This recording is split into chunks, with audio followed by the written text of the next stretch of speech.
बिस्मिल्लाहिर्रहमानिर्रहीम। मैं हूँ रियाज़ भट्टी और आज हम बात करेंगे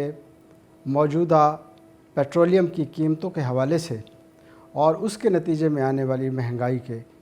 हवाले से। जैसा कि हुकूमत ने पेट्रोलियम की कीमतों में तीसरी बार इजाफ़ा किया है और तीसरी बार इजाफ़े के बाद पेट्रोल की कीमत 234 रुपये और डीज़ल की कीमत में 59 रुपये इजाफ़ा किया गया है और ये अवाम के लिए इंतहाई तशवीश का बायस है, जिसके बाद लोग जो है हुकूमत को कोस रहे हैं और महंगाई को दुहाई दे रहे हैं। इस दौरान हुकूमत का कहना है कि ये सारे फ़ैसले IMF के साथ इमरान ख़ान हुकूमत ने किए थे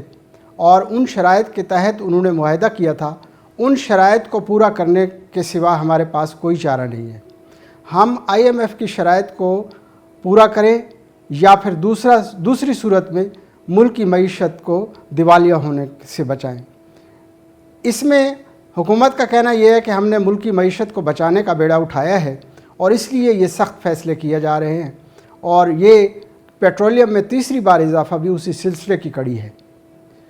अब हुकूमत का कहना यह है कि ये IMF के साथ इमरान ख़ान हुकूमत का सख्त शराइत पर किया गया मुआहदा है, जिसके नतीजे में जो है अवाम को उसकी कीमत चुकाना पड़ रही है और हम भी अवाम से कुर्बानी मांग रहे हैं। अब हम देखते हैं कि इमरान ख़ान की हुकूमत ने ऐसे क्या मुआहदे किए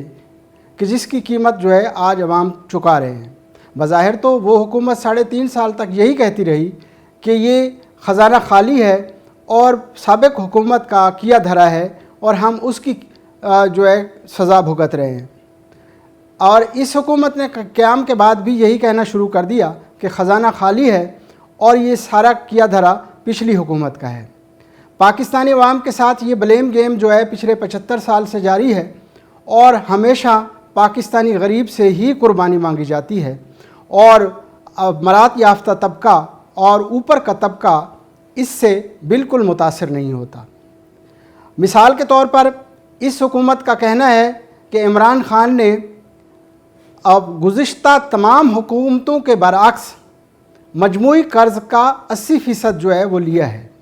अपने 4.25 साल के दौरान उन्होंने 80% कर्ज़ लिया और मिफ्ता इस्माइल के बकौल कि जनाब 20,000 अरब जो है इस हुकूमत ने कर्ज़ लिया है और जिसके नतीजे में हमें जो है वो उसकी अदायगियाँ करनी है और उसका सूद भी वापस करना है और IMF की अगली किस्त के लिए हमें उनकी तमाम शराइत पूरी करनी है। आम आदमी ये सोचने पर मजबूर है कि जब मईशत डूब रही है और मईशत ज़वाल पजीर है तो कल ही इलेक्शन कमीशन ऑफ पाकिस्तान की जानिब से ज़ाहिर किए गए असासों के से ज़ाहिर होता है कि उस वक्त के हुक्मरानों के असासों में इजाफ़ा हो रहा था और इसी में बताया गया है, इलेक्शन कमीशन की दस्तावेज़ात में ये बताया गया है कि पाकिस्तान के साबिक़ वज़ीर आज़म इमरान ख़ान के असासों में 250% इजाफ़ा हुआ है। गुज़िश्ता 2017 से 2022 तक उनके असासे बढ़कर 15 करोड़ से ज़ायद के हो गए हैं, जबकि 2018 में उनके असासे जो है वो 45% बढ़े, 2019 में 40% बढ़े, 2020 में 75% बढ़े और ये इजाफ़े गैर मामूली उनके 15 करोड़ से ज़ायद हो चुके हैं और उन 15 करोड़ रुपयों में से और उन्होंने कोई ये अपनी आमदनी का ज़रिया भी ज़ाहिर नहीं किया। उनका कारोबार भी नहीं है, मुल्क में या बैरून मुल्क कोई कारोबार नहीं है और उनकी कोई ज़ाती गाड़ी भी नहीं है, लेकिन असासों में ये गैर मामूली इजाफ़ा हुआ है। तो पाकिस्तानी सोचने पर मजबूर हैं कि ये वही अरसा है जिस दौरान पाकिस्तान पर कर्ज़ का बोझ जो है 29,900 अरब रुपए से 53,800 अरब रुपए तक पहुंच चुका है, लेकिन इधर हुक्मरानों के ज़ाती असासों में 250 गुना इजाफ़ा हुआ है। पाकिस्तान मकरूज़ होता चला गया और हुक्मरान अमीर से अमीर तर होते चले गए। पाकिस्तान के कर्ज़ों में 228% इजाफ़ा हुआ, जब हुक्मरान के असासों में 250% इजाफ़ा हुआ। پاکستانی یہ سوچنے پر مجبور ہیں کہ یہ جو اضافہ ہوا ہے بغیر آمدنی کے اس کے ذرائع کیا ہیں، یہ دستاویزات میں یہ نہیں بتایا گیا، اس کی وضاحت نہیں کی گئی۔ اور اب آتے ہیں کہ یہ جو قرض لیا گیا ہے پاکستان پر 228% جو زائدہ قرض کی سطح پر پہنچا ہے، اس کو خرچ کہاں کیا گیا ہے۔ میں آپ کو اعداد و شمار سے بتاتا ہوں کہ پچھلی حکومت نے، کیونکہ عوام کے لیے سب سے زیادہ اسپینڈنگ جو ہوتی ہے وہ پبلک سیکٹر میں ہوتی ہے، ڈیولپمنٹ کے کام میں ہوتی ہے، صحت کے شعبے میں ہوتی ہے یا تعلیم کے شعبے میں ہوتی ہے، تو پچھلی حکومت نے ڈیولپمنٹ فنڈ جو ہے وہ 700 ارب روپے رکھے تھے، لیکن ان کو بعد میں کٹ کر کے 550 ارب تک لے گئے، اور آخری مالی سال کی آخری سہ ماہی میں جو ہے 1 روپیہ بھی اس مد میں خرچ نہیں کیا گیا۔ اسی طرح اس موجودہ حکومت نے جو بجٹ پیش کیا ہے اس کے اعداد و شمار کے مطابق دفاع کے لیے 1523 ارب اور تعلیم کے لیے 6 ارب، ہائر ایجوکیشن کے لیے 62 ارب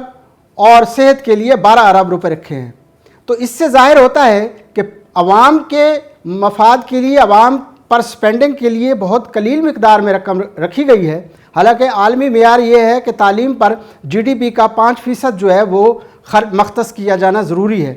تو یہ جو 6 ارب روپے رکھے گئے ہیں یہ انتہائی کم ترین سطح ہے اور اس عالمی معیار سے بھی انتہائی کم ہے۔ اس سے لگتا ہے کہ ہمارے حکمرانوں کی ترجیح کچھ اور ہے، وہ مراعات یافتہ طبقے کو ہی مراعات دینے میں دلچسپی رکھتے ہیں اور دکھاوے کے بیانات اور غریبوں کی غربت کی ایکسپلائٹیشن میں لگے رہتے ہیں، لیکن زمینی حقائق جو ہے وہ یہی ہیں کہ قرض لینے والوں نے بعد میں قرض معاف کرائے، اور ایک مرتبہ نہیں، وہی قرض لیے ہوئے قرضوں کی مد میں جو ہے معافی دی گئی یا بیل آؤٹ پیکج کے نام پر ان اداروں کو سپورٹ کیا گیا۔ اب کہنے کی بات یہ ہے کہ پاکستان کے عوام سے تیسری مرتبہ پیٹرولیم میں اضافہ کر کے یہ قربانی مانگی جا رہی ہے، لیکن بظاہر ان کے 40% کٹوتی، پیٹرولیم کی کٹوتی کو دیکھتے ہوئے یہ نہیں لگتا کہ وہ کسی مراعات یافتہ طبقے کو سے بھی قربانی مانگیں گے اور ان سے بھی کچھ قربانی کا تقاضا کریں گے۔ مثال کے طور پر انہوں نے 40% پیٹرولیم کی کٹوتی کا اعلان تو کیا ہے، لیکن دوسری طرف گریڈ 17 سے 22 تک کے اعلیٰ افسران کے ایگزیکٹو الاؤنس میں 150% اضافہ کر دیا ہے۔ یہ کھلا تضاد ہے کہ ایک طرف وہ مراعات واپس لینے کا یا کم کرنے کا اعلان کرتے ہیں اور دوسری طرف وہ مراعات بڑھا دیتے ہیں۔ مثال کے طور پر سرکاری عام ملازمین کی تنخواہوں میں 15% اضافہ کیا گیا ہے، جبکہ اعلیٰ گریڈ کے افسران کے لیے 150% ایگزیکٹو الاؤنس میں اضافہ کیا گیا ہے۔ تو اب سوال یہ پیدا ہوتا ہے کہ یہ جو قربانی مانگی جا رہی ہے یہ صرف غریبوں سے مانگی جا رہی ہے۔ کہنے کا مطلب یہ ہے کہ جب پاکستان کی اکانومی دیوالیہ کے دہانے پہنچ چکی ہے اور ملک کی قرض جو ہے وہ خطرناک حد تک بڑھ چکا ہے، اسی عرصے میں ہمارے حکمرانوں کے اثاثوں میں غیر معمولی اضافہ ہوا ہے۔ تو یہ عام پاکستانی سوچنے پر مجبور ہے کہ ایسا کون سا نظام ہے جس میں پاکستان کا غریب تو غریب تر ہوتا جا رہا ہے اور پاکستان کا مراعات یافتہ طبقہ اور امیر امیر تر ہوتا جا رہا ہے۔ اگر یہ اسی طرح چلتا رہا تو معیشت سدھرے گی، نہ ہی ملک کا اچھا ہوگا۔ آپ بھی سوچیے گا، ہم بھی سوچتے ہیں۔ اللہ حافظ۔